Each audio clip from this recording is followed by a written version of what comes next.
Eyewitness News. What is inspiring this call of yours to the religious and traditional authorities of our country?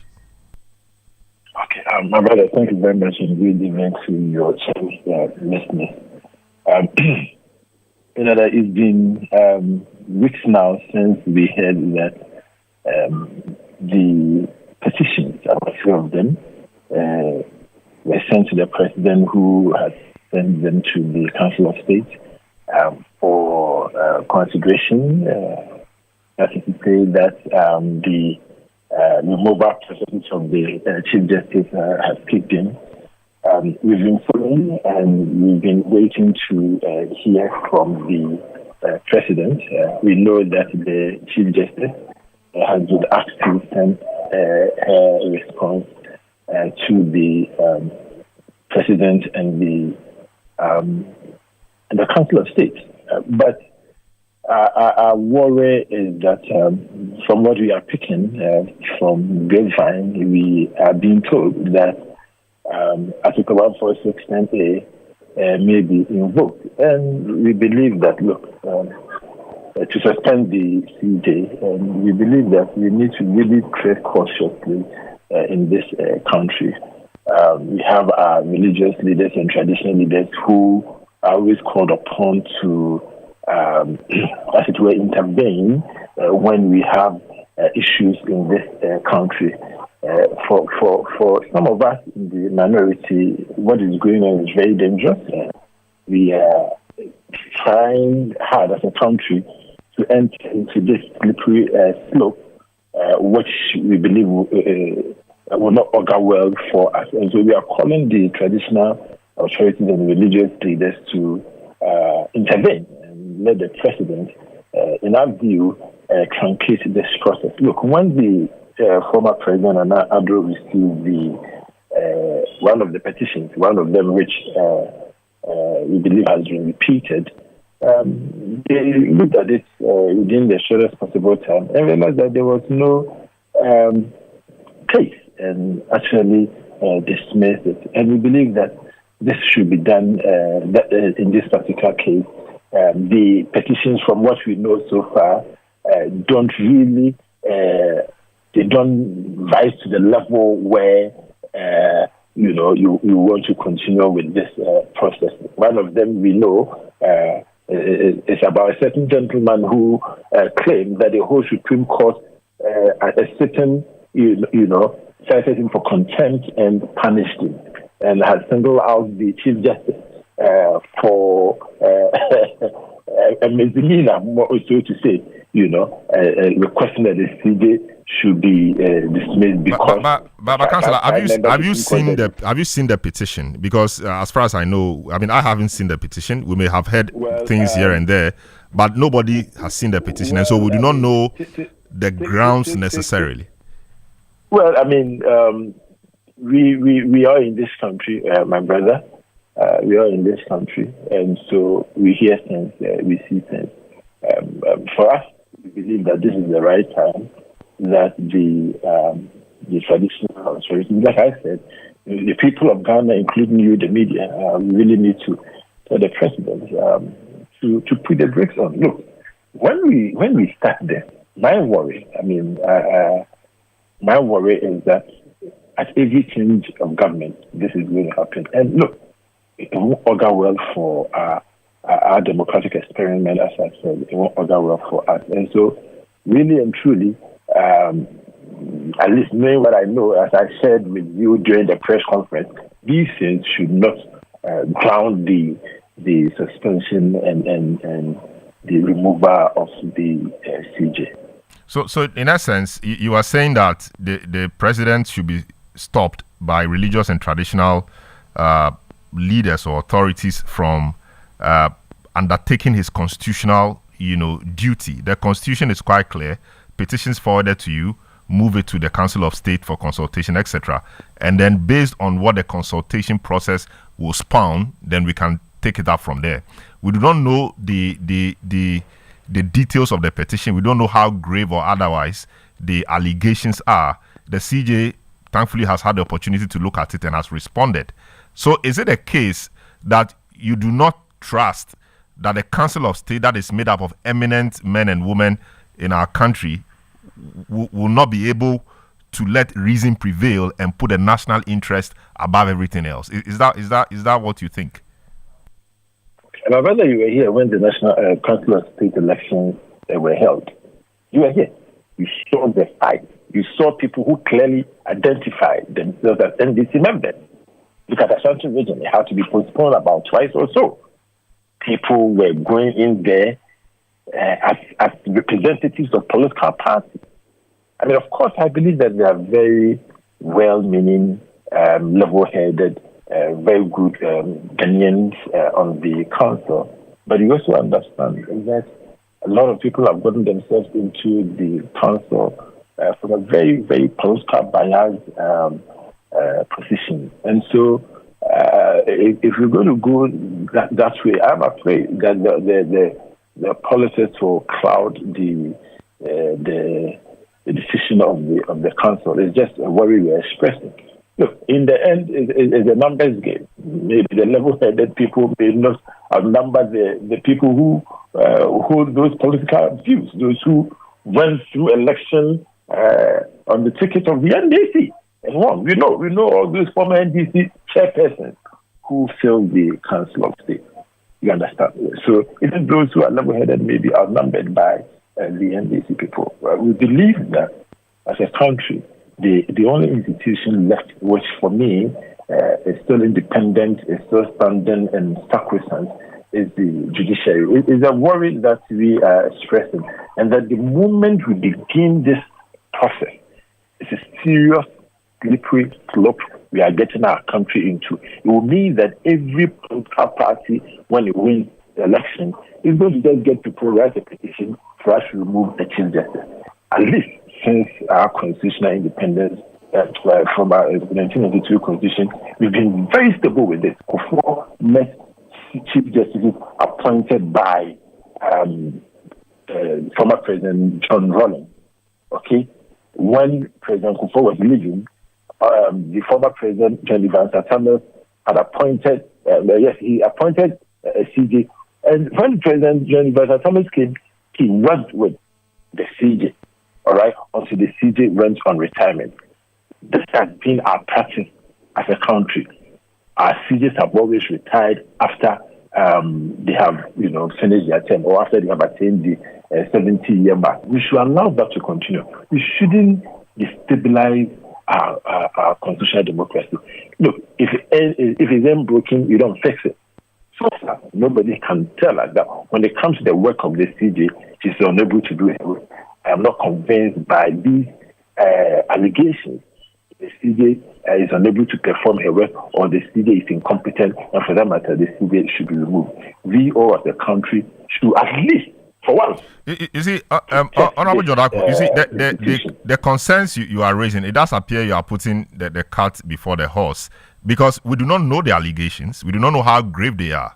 And unless, of course, you tell me that you have seen all three petitions, and per your analysis or assessment, you don't think that the grounds or the allegations are strong enough to ground this particular move. Be that as it may, we are very, distinguished persons. Sophia Akuffo is former Chief Justice.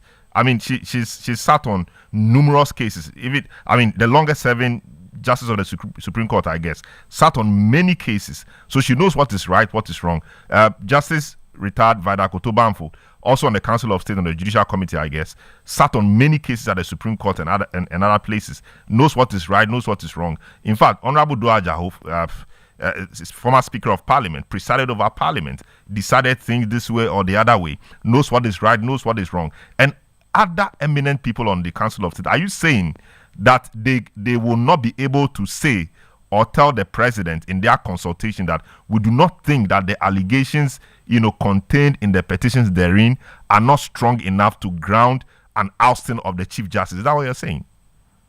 Yeah, good point. I have not said the Council of State doesn't have it. I'm saying I'm worried about some political activists on the council.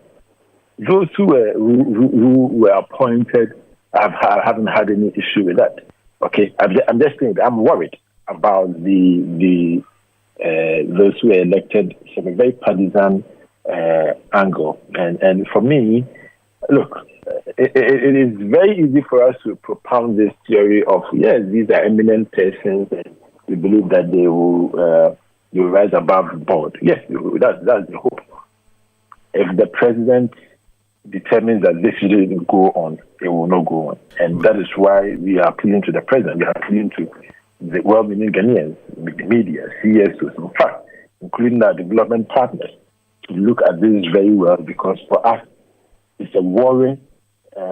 We are just trying to protect our democracy. Honorable Jodako, what do you say to people who say that you show the way? The same way, I mean, all well-meaning Ghanaians spoke against the similar process initiated in respect of Charlotte Osei, Electoral Commission chair. But the process went to its logical conclusion, and she was removed. So how about people who say that you show the way? And so we are just following what it is.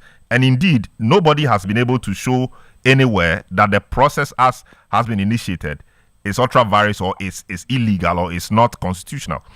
I think the president is just following what the Constitution has asked him to do. Receive the petition, send the petition to the Council of State for consultation.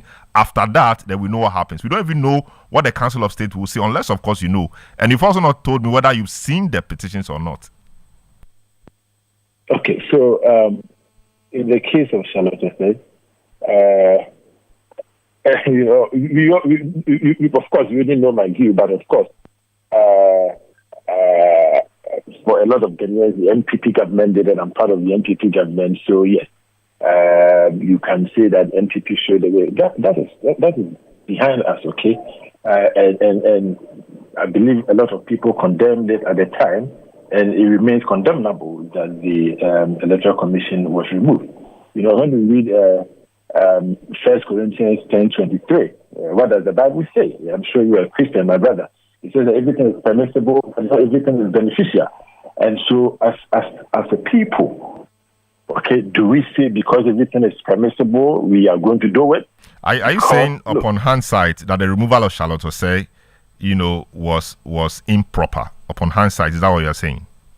I believe that what is going on right now should not be entertained. What is past is under the drain. Moving forward as a country, we need to build our institutions, and at this point, nobody will want to encourage removal of the heads of constitutional bodies. We need to protect these institutions. Look, years ago, we all remember when President Obama came here and exhorted all of us to institutions are not strong persons or strong men. We all said that should be the case. So, if at this point the minority is calling for protection of one of the most important institutions in our democracy, I think that the minority should be applauded, and all of us should support the minority to protect this institution, especially the only neutral one, the only non-partisan one. Look, as I said earlier in my presser, our judiciary has done well. It's gone through a lot of phases from Nkrumah's time to Jerry Rawlings' period when judges were murdered, to the 1992 Constitution when our Supreme Court judges actually stood against the then government, ruled against them in NPP and Attorney General in IPP and IGP. Okay, in the 31st December cases, our courts have shown that they can withstand the political pressure. In 2013 and 2021, they decided one of the most consequential cases in our country, in Akufo-Addo and Mahama and Akufo-Addo. Our Supreme Court has been the stabilizer for our democracy. So our fear is well grounded, it's well founded, that if this stabilizer is removed and destroyed and becomes partisan, then that's going to be the end of our constitutional experiment. I see. Quite interesting. But I mean, there are people who think that your position is a convenient one. It's not one born out of principle, because you looked on in the past, and now you are saying we should move on from the past when people have been hurt in the past, and we should just move on. And it's not as if it is arbitrary. It is rooted in the Constitution, and there are step-by-step processes that the Constitution details. And that's what the president is just doing. So unless, of course, you know something that we do not know, I think the president will do what is right together with the Council of State. We've not even reached there. You're talking about suspension of the CJ. We've not even reached there. We don't know if the president would decide to say no prima facie case is being made out against the CJ or not. We do not know. So are you not crying even more than the bereaved? And for many people, why are you so protective of the CJ? I mean, the process must be made to work. It's a rule of law, due process. That is what it is. If chiefs and religious people come in, we will be the same people who will say that every little thing we call in pastors and chiefs and co to come and beg. What is their basis? What should be the basis? The law must work. And it's the law in action, the law in process. That's what we're seeing. All we're asking for is that it should be fair. Shouldn't that rather be the call, fairness? So we believe that the judiciary, which is the third arm of government, should be insulated. The judiciary is unique. It's a unique institution. If you look at the three arms of government, the judiciary, as I said, is the only non-partisan one. The judiciary is the only one that's able to settle disputes, settle calls between the two other arms of government. The judiciary is the stabilizer. If you begin to destroy the judiciary from the top, it will lead to crumbling of our judicial institutions. And look, for all the investors who want to come into the country, they always look at the judicial process in any country first. And they will be looking at Ghana's judicial process. Who is the Chief Justice? How is the Chief Justice appointed? They want to know whether a president at his whim and caprice can decide that, I want to remove a CJ from office. These are very crucial matters. We are building a country, we are building an institution. We must protect the judiciary. The judiciary is unlike any other arm of government we have. When all things fail, we resort to the judiciary. And that is why we must join the call. We must join the minority. You cannot say the right thing at the wrong time. Anytime you say the right thing, it is the right time to say. And we are calling everybody, including you, the media, the people of Ghana, the chiefs and the religious leaders, development partners, to call the president. You should all rise up and say that, look, protect the judiciary. That is our call. Very well. Thank you so much. But before you go, a texter says that Sophia Kufu was Chief Justice when Charlotte Osei was removed. She indeed knows what prima facie case is. That's an interesting one, is it not? Thank you for having me. And we all know, we hope and believe that this matter, as you've prayed and as you've called on people of Ghana, will come in support the protection of the judiciary from executive overreach. Thank you very much. Very well. Thanks so much, John Darko, Esquire, lead counsel for the Minority Group, Member of Parliament for Swami, speaking to us on Eyewitness.